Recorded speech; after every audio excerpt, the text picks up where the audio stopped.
CM में दिसंबर 2025 exam दे रहे हो और कंफ्यूज्ड हो या सोच रहे हो कि कैसे तैयारी करी जाए ताकि हम अपना एग्जामिनेशन वन गो में क्लियर कर लें, कौन से सब्जेक्ट को कितना समय देना है, कहाँ से शुरुआत करनी है, किस तरीके से पढ़ाई करनी है, क्योंकि हो सकता है साथ में या तो जॉब चल रही होगी या college, right? So guys, my name is CM Midisha Dua and I am bringing to you an ideal timetable.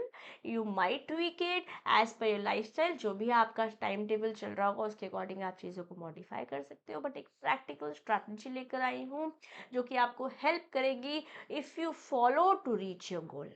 Let's start and plan like a pro.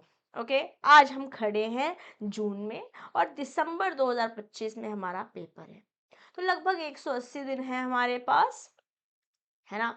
और इस 180 दिन में से हम 20 दिन हटा देते हैं, कैसे 10 दिन लगा देते हैं बफर, मतलब जो हमने सोचा था वो नहीं हम कर पाए, जो स्ट्रैटेजी हमने क्रिएट करी थी, जो प्लानिंग हमने करी थी, जितना समझे हमने सोचा था कि ये चैप्टर ये सब्जेक्ट इतना समय लेगा, शायद उससे थोड़ा ज़्यादा लग जा रहा है, तो 10 दिन ले लेते हैं बफर के और 10 दिन ले लेते हैं एग्जाम से पहले वाले रिविजन के, है ना। और इस एग्जाम से पहले वाले रिवीजन से पहले हमारे को सिलेबस कंप्लीट करना है और एटलीस्ट एक बार रिवीजन कर लेना है। अगर 2 बार कर पाए nothing like it, but at least एक बार रिवीजन तो कर ही लेना है। और समझिए, अगर आप जॉब कर रहे हैं तो हो सकता है कोई समय इसमें बिजी सीजन आ जाए, क्वार्टर एंडिंग एक्सेट्रा आ जाए, और अगर जॉब चल रहा है तो असाइनमेंट्स भी होंगे, आपके यूनिट टेस्ट भी चल रहे होंगे, some kind of internal assessment हो रही होगी, और दिसंबर में हो सकता है आपका सेमेस्टर एग्जाम ही हो। तो चीज़ों को अगर आपने ढंग से प्लान करोगे तो आराम से अपने गोल तक पहुंच जाओगे। तो मोटा मोटा पकड़ लेते हैं, 150 से 160 दिन हमारे हाथ में है। अगर हमने इन डेज को ढंग से मैनेज कर लिया, एक ऐसी हैबिट फॉर्म कर ली जो डिसिप्लिन्ड वे में हम इम्प्लीमेंट करते हैं, तो अपने गोल तक पहुंच पाएंगे, बिल्कुल बढ़िया से हम एग्ज़ाम क्लियर कर पाएंगे। ज़्यादा नहीं, रोज़ के 4 से 5 घंटे देने हैं, स्मार्टली अगर हम प्लानिंग करेंगे बिल्कुल आराम से हो जाएगा। तो क्योंकि स्मार्टली डिवाइड करना है तो सिलेबस देख लेते हैं। हमारे पास 4 सब्जेक्ट हैं। Paper number 1 is business laws and business communication, जो कि 100 नंबर का पेपर है। यस, 5 यूनिट्स है अपन के पास। बात करते हैं next, paper number 2, fund financial and cost accounting. Financial accounting is for 70 marks and cost accounting is for 30 marks, है ना। 3 चैप्टर्स हमारे पास फिनेंशियल अकाउंटिंग के हैं और एक चैप्टर हमारे पास कॉस्ट अकाउंटिंग का है। इस तरीके से हमारे पास 4 यूनिट्स हैं। बात करते हैं business mathematics and statistics. Mathematics is for 40 marks and stats is for 60 marks. Stats majorly वही होगा जो आपने क्लास 11-12 में इकोनॉमिक्स के साथ पढ़ा होगा। यस, यहाँ पर मैथ्स अपन के पास 3 चैप्टर्स हैं और 5 यूनिट्स हमारे पास हैं आपके स्टैटिस्टिक्स के। Okay, business economics and management 70 marks का इको है, 30 मार्क्स का मैनेजमेंट है। 70 मार्क्स के लिए अपन को 4 यूनिट्स पढ़नी है और 30 मार्क्स के लिए अपन को 1 यूनिट पढ़नी है। अब हो सकता है आपके पास मैथ्स हो 11th-12th में या ना हो, अब यहाँ पर अपन को पढ़नी है। 40 मार्क्स हमारे पास मैथ्स के, बाकी सारे सब्जेक्ट आप 11th-12th में पढ़ कर आए हो, मेजरली 80 to 90% सिलेबस वैसा ही है, एक्सेप्ट ऑफ कोर्स लॉ। आप में से बहुत सारे बच्चों ने 11th-12th में नहीं पढ़ा होगा, मोर देन 90% स्टूडेंट्स लॉ नहीं पढ़ते हैं। किसी किसी स्कूल में लॉ की फैसिलिटी होती है, ऑप्शन होता है, तो उन्होंने पढ़ा होता है basic law, but majority of you might not have studied law. I also did not, I was not also expose to law when I was in my class 11th-12th। तो मैंने भी फाउंडेशन से ही शुरू करके फाइनल क्लियर किया है। Yes, तो law एक नया सब्जेक्ट है आपके पास। मैथ्स अगर आपके पास था तो आपको हेल्प मिलेगी, नहीं था तो थोड़ी मेहनत वहाँ ज़्यादा लगेगी, इसमें कोई दो राय नहीं है। और मैं यहाँ पे कोई शुगर कोटेड बात नहीं करने आई हूँ, सिंपल लॉजिकल प्रैक्टिकल बातचीत आपके साथ कर रही हूँ।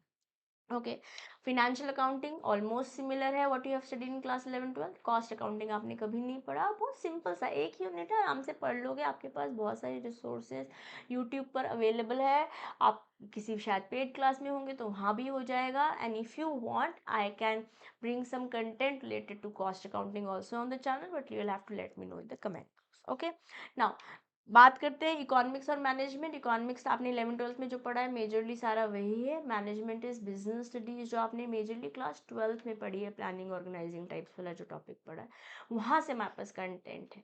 तो पढ़ लोगे आप, बट रिवाइज तो करना पड़ेगा ना। और एग्जाम ओरिएंटेड वैसे पढ़ना पड़ेगा जैसे सीएम में बोल रहा है, बोर्ड के इस तरीके से नहीं जैसे सीएम में बोल रहा है, क्योंकि एक दिन में 4 पेपर देने होते हैं आपको।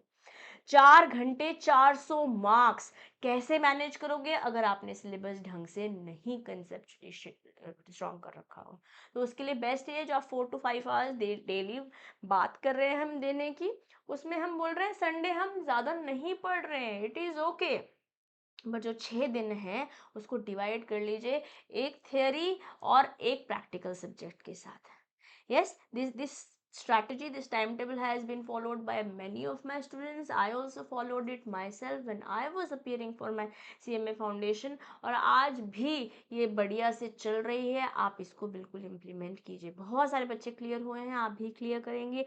आप MWF दे दीजिए, लेट्स से लॉ और मैथ्स को, यस, और TTS दे दीजिए अकाउंट्स और इकोनॉमिक्स को। इस तरीके से आप अपने अकॉर्डिंग ट्विक्स कर सकते हैं, बट कोशिश कीजिए थियोरी और प्रैक्टिकल दोनों सब्जेक्ट्स को इक्वल इम्पोर्टेंस देकर चला जाए, क्योंकि पेपर नंबर 1 और 2 आपका 10 से 12 बजे वाले स्लॉट में होता है, और paper number 3 and 4 happens in the slot next slot जो आपका 2 से 4 रहता है। आपका 10 से 12 पेपर होता है, 2 से 4 पेपर होता है, 12 से 2 का आपको ब्रेक मिलता है।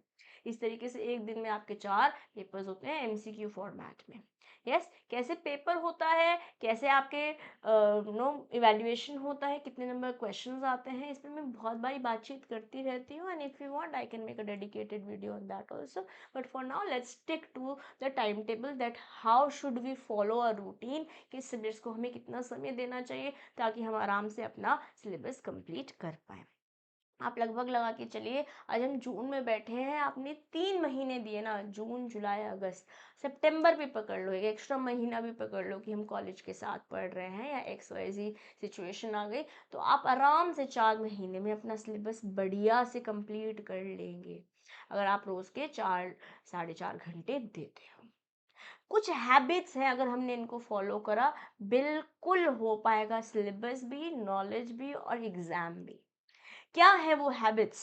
देखो, स्टडी मैट का कोई रिप्लेसमेंट नहीं है, सब कुछ वहीं से आने वाला है। Study mat is gold. Institute ने हमको जो कंटेंट दिया हुआ है, पेपर वहीं से ही बनता है। आप किसी भी टीचर से पढ़िए, किसी भी मेंटर से पढ़िए, सब लोग ही यही बात बोल रहे हैं, because all of them, all of us have no walk that path जो आज आप चल रहे हैं। हम ये रास्ता ऑलरेडी तय कर चुके हैं, तो अपने एक्सपीरियंस से बता रहे हैं कि स्टडी मैट से ही कंटेंट पढ़ना है और वहीं से एग्ज़ाम आता है।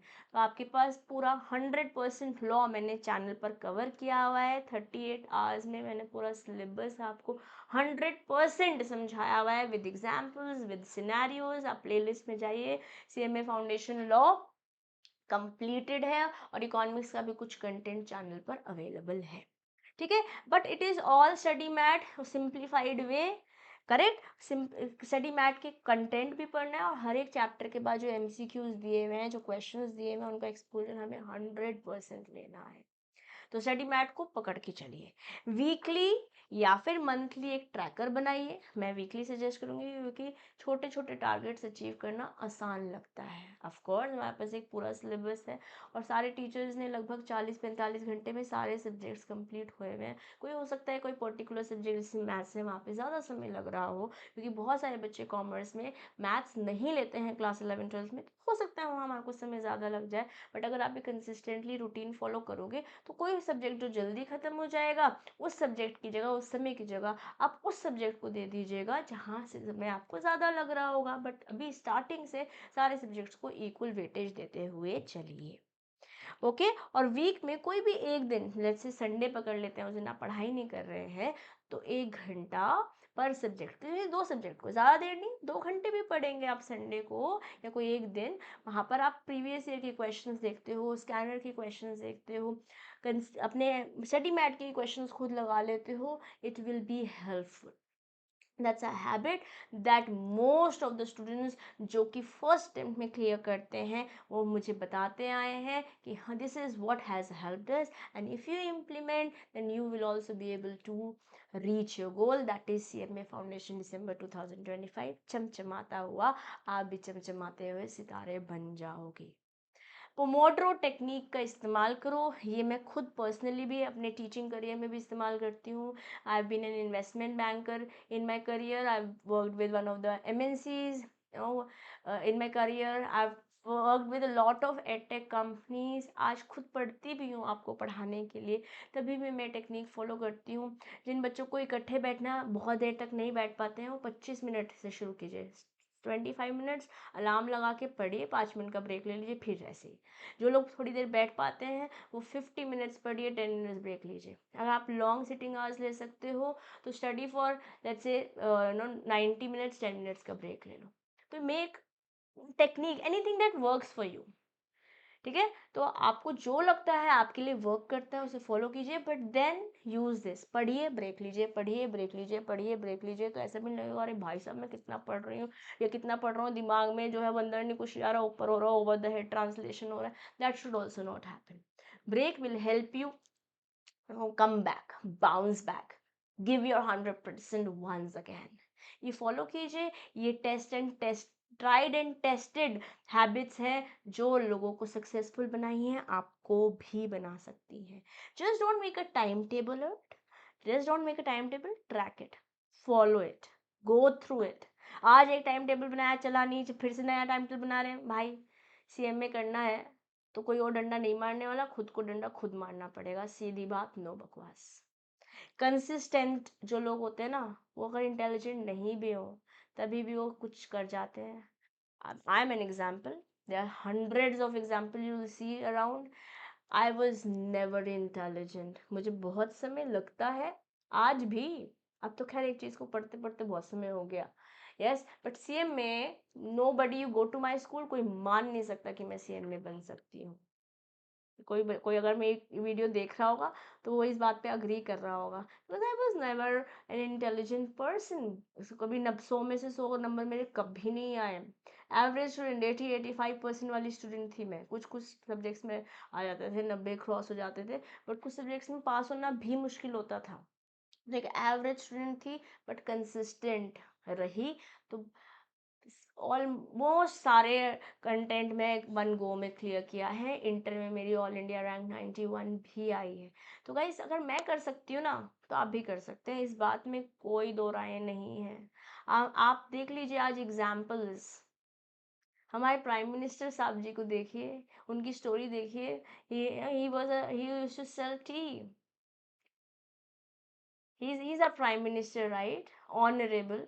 Similarly, you see, you talk about anything and everything, आज जो भी सक्सेसफुल है, इंटेलिजेंट हो या ना हो, कंसिस्टेंट होना पड़ेगा। अगर आप इंटेलिजेंट हो, कंसिस्टेंट नहीं हो पाएगा। मेरे साथ बहुत सारे फ्रेंड्स ने शुरू किया था CMA, I was only one who became CMA in my group. बहुत सारे लोगों ने छोड़ दिया, उनका मे बी उनकी डिफरेंट कॉलिंग्स थी। तो I am just not saying कि आप नहीं कर सकते, आप कर सकते हो, बट कंसिस्टेंट। आप चाहे इंटेलिजेंट थे या नहीं थे, consistency will make you intelligent, consistency will help you have the best of knowledge। Okay, so let's make CMA Foundation December 2025 a big win together। Okay, ऐसी ही और वीडियोस के लिए मेरे साथ बने रहिएगा। And if you are made up your mind कि मुझे तो पढ़ना है, मुझे तो चमकना है, तो लिख दो I am a star, I am going to win December 2025 in comment box now। Okay, and I'll see you around with such and more important resources for your upcoming examination. Till then, keep learning, keep growing. This is your friend and your teacher, CMA Dusha Dua, signing off for today. Bye bye.